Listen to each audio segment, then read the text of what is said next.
The heat reaches you before the light does. A wall of it, pressing against your face like an open oven door, carrying with it something sweet and wrong. The smell of timber and pitch and wool and leather and 1,000 other things that were never meant to burn all at once. You turn toward it because you cannot help yourself. The sky above the city is the color of a wound, and somewhere inside that color, London is disappearing. It is the 2nd of September, 1666, and you have perhaps 4 hours before the fire reaches your street. You live in the eastern parishes, in a lane so narrow that the upper stories of the houses on either side nearly touch overhead, blocking out the sky and daylight, and turning the alley below into a permanent corridor of shadow and damp. Your home is timber-framed, as every home in this part of the city is. 4 stories of oak and plaster and pitch-sealed joints, built so close to its neighbors that a man with his arms outstretched could touch both walls. The streets of 17th century London were designed for people on foot, for handcarts and small horses, for the compressed, vertical life of a city that had been growing without plan or restraint for 600 years. They were not designed for fire. Nothing about them was designed for fire. And tonight, fire is precisely what they have.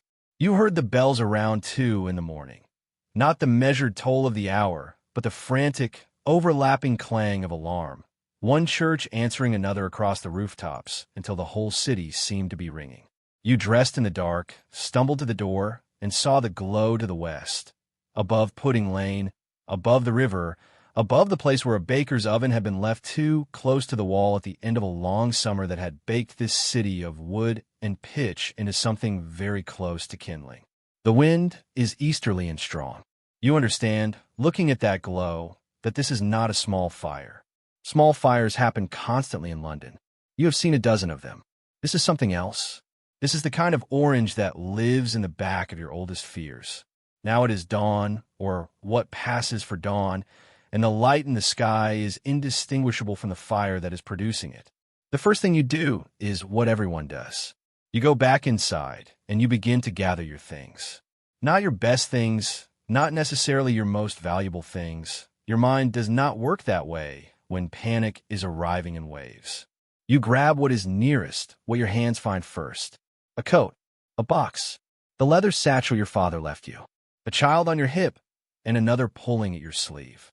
You're trying to think, and you cannot think because the bells are still ringing, and somewhere very close, no more than 2 streets away now, you can hear the fire itself. Not the roar you might expect, but a deep, rhythmic crackling like something enormous eating, methodical and unstoppable. The streets outside are filling. This is the first real shock, and it is not the fire itself. It is the people. Every door in your lane is open. Every household in this quarter of the city is doing exactly what you're doing, and the lane, barely wide enough for 2 people to pass comfortably, is now choked with bodies, with bundles, with handcarts piled so high they catch on the overhanging stories above. A woman in front of you is carrying a looking glass taller than she is. A man is dragging a chest that clearly requires 3 men to move, and he is dragging it anyway, alone, inch by inch, blocking everyone behind him.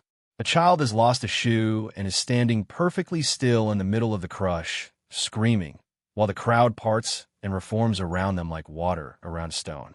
You push. Everyone pushes.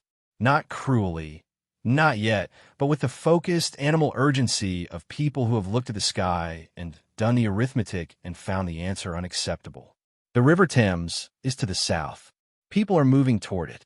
You move with them. By mid-morning, the fire has consumed Fish Street Hill and is advancing up Grassetchett Street with a speed that seems, to everyone watching, cosmically unreasonable. You are on the riverbank now, among hundreds, then thousands, of people who have made the same calculation you have. The water is safe. The fire cannot cross the water. This is what everyone is saying, and you are saying it too, and you need it to be true. The Thames is wide here, and the flat, slate-gray surface of it reflects the orange sky back at itself in a way that is almost beautiful if you allow yourself to forget what is producing it.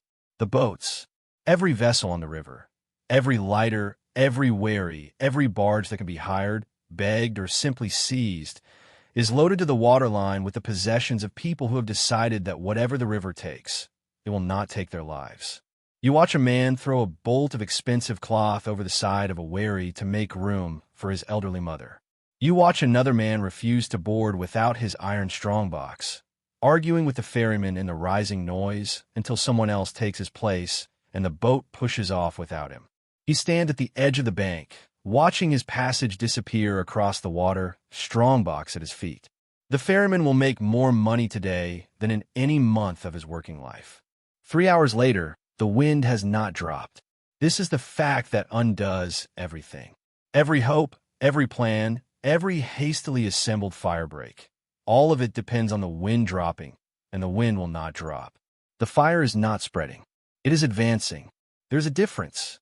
Spreading implies movement in multiple directions, a gradual widening. What the Great Fire of London is doing on this afternoon of the 2nd of September is moving in a single, determined direction, northeast through the city, driven by a gale that feels, to every person standing in its path, deliberately malicious. The Lord Mayor, Thomas Bloodworth, was woken in the early hours and taken to see the fire in its infancy, when it might still have been contained. He looked at it. He looked at the houses that would need to be demolished to create a firebreak. Houses belonging to people, houses generating rents, houses that were property. And he made the calculation that men of property always make when the cost of prevention falls upon them personally. He reportedly said that a woman might piss it out and went back to bed. This decision, not the baker's oven, not the summer drought, not even the wind, is the reason you are standing on a riverbank watching your city burn. As dawn of the third day approaches, the fire has consumed over 300 acres of the most densely built city in England. 87 parish churches are gone or going. The Royal Exchange, where merchants from across the known world conducted the trade that made this city wealthy, is a skeleton of blackened stone. Newgate Prison has burned, and its prisoners, the ones the guards remembered to release, are somewhere in the crowd around you, indistinguishable from everyone else because poverty has made everyone look the same this morning. And here is the detail that history tends to skip past in its hurry toward the statistics. The fields outside the city walls, Moorfields, Finsbury Fields, the open ground beyond the gates, are covered, not with tents, not with organized shelter, not with the orderly encampments of relief operations that a later century might dispatch. They are covered with the raw, unmediated wreckage of 100,000 lives, laid out on the grass in the rain that finally, bitterly, begins to fall on the 5th of September when there is almost nothing left to save. Families sitting beside their entire worldly possessions, a bed frame, a Bible, a copper pot, a pile of clothes, in the open air with no food, no water, no sanitation, and no clarity whatsoever about what happens next. The rich watch from the river. You have seen them, the men of means who hired the largest boats and loaded them with the contents of their houses and sat midstream, a safe distance from the bank, watching the city they owned burning with an expression you could not quite read. Not grief exactly. Calculation, perhaps. Already working out, in the firelight, what the rebuilding would cost and who would profit from the contracts. The city burned for 4 days. When it was finally over, the official death toll was listed as 6. 6 people, in a fire that destroyed over 13,000 homes and left 100,000 people homeless in the streets. Historians have argued about this number ever since. The poor, sleeping in cellars and attics with no one to record their existence, tended not to appear in parish records in life. They were equally absent from them in death. But now is where you must look at these people differently. Because what happened in the weeks and months that followed is something that no official history quite does justice to. The homeless of London did not wait for the Crown to act. They built. In Moorfields and on the open ground around the walls, informal settlements of extraordinary ingenuity appeared within days. Merchants who had lost their warehouses set up trade in the streets, using upturned boxes as counters. Bakers whose ovens had burned found other ovens, borrowed them, and resumed baking because the city needed bread and they knew how to make it. Craftsmen whose workshops were ash organized themselves into traveling teams.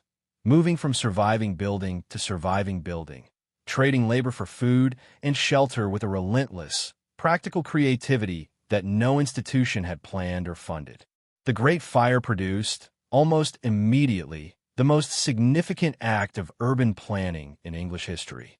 Sir Christopher Wren, among others, proposed grand new street plans, wider roads, stone construction, ordered boulevards that would have made London the most modern city in Europe. Most of these plans were rejected. The landowners wanted their old footprints back, their old boundaries, their old rights. What emerged instead was a compromise. Broader streets than before, building regulations requiring brick and tile rather than timber and thatch, and above the new skyline, the dome of St. Paul's Cathedral, which Wren spent the next 35 years of his life building and which still stands today, forged from the ashes of a city that refused to simply disappear. The ordinary Londoners who rebuilt did so with an extraordinary stubbornness that deserves more than the footnote it is usually granted.